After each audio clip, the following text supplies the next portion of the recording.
Jelas telah dijelaskan bahwa setiap warga negara berhak menyampaikan pendapat. Iya, ketika warga negara menyampaikan pendapatnya, pihak kepolisian sudah hadir bukan untuk menampung bicara, tapi untuk menjamin keselamatan warga negaranya. Mereka telah ditugaskan untuk menjamin kewargaan negaranya. Dan hari ini mereka datang ke sini hanya untuk menyelamatkan kita, bukan untuk menampung kita.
Puluhan tahun sudah kita menderita dan puluhan tahun sudah kita telah ditindas oleh rakyat kita sendiri, dan hari ini kita juga masih merasa perindasan itu.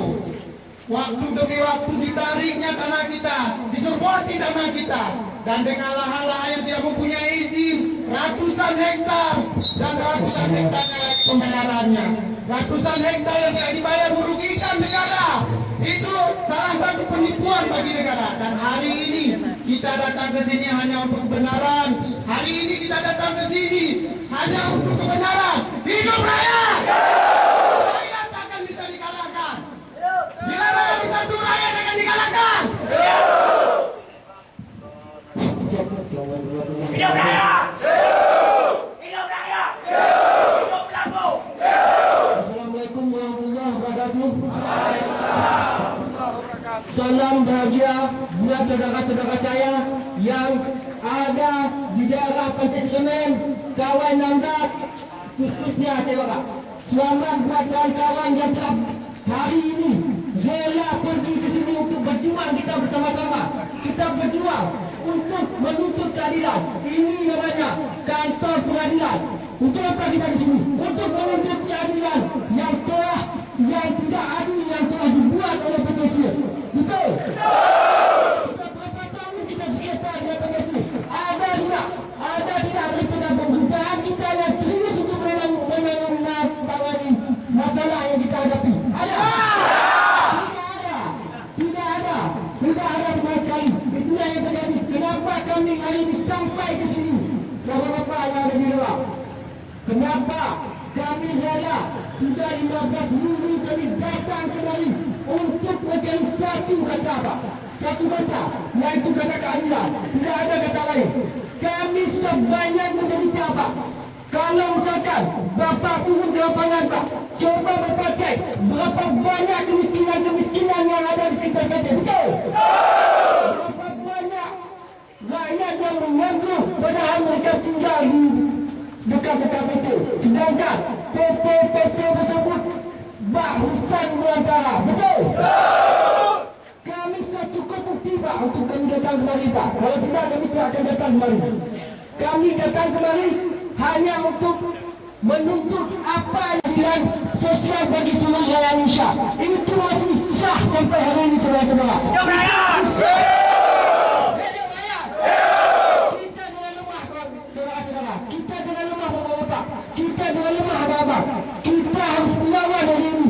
Kita harus berani untuk melawan penjajah-penjajah menjadi di sekitar kita. Kita jangan lemah. Kita rakyat. Kalau kita tidak ada rakyat, tidak mungkin ada pemerintahan. Itu logika, betul? Tidak mungkin ada pemerintahan tanpa ada masyarakat seperti kita hari ini. Kita hari ini yang telah memilih mereka. Sudah berapa periode pemerintahan itu yang kita pilih? Sudah berapa tahun Pak? Tolong beritahukan kepada pengadilan kita hari ini. Sudah berapa tahun sekitar PTC yang kita hadapi? 8 tahun sudah. Berarti sudah hampir 1,5, sudah lebih 1,5, 2 pemimpin Aceh ini, pemimpin Aceh Barat belum mampu menyelesaikan masalah PTC. Ini akibat ketidakseriusan Pak. Ini akibat ketidakseriusan. Sebenarnya kalau misalkan kita logikakan, tidak mungkin hari ini kita bisa diselesaikan di Aceh Barat. Betul? Tapi kenapa kita datang kemari? Karena mereka tidak mampu. Karena mereka tidak mampu menyelesaikan masalah-masalah yang ada di Aceh Barat sendiri. Mungkin kita mempunyai pemerintahan yang seperti di Aceh Barat. Betul? Mereka tidak pernah mempedulikan kita, saudara-saudara. Mereka tidak pernah mempedulikan bagaimana nasib anak-anak kita yang kelaparan dan tinggal di sekitar PT. Kita selalu dibilang rakyat itu terlalu banyak minta. Padahal kalau kita misalkan kita turun ke lapangan, kita kaji kembali sebenarnya yang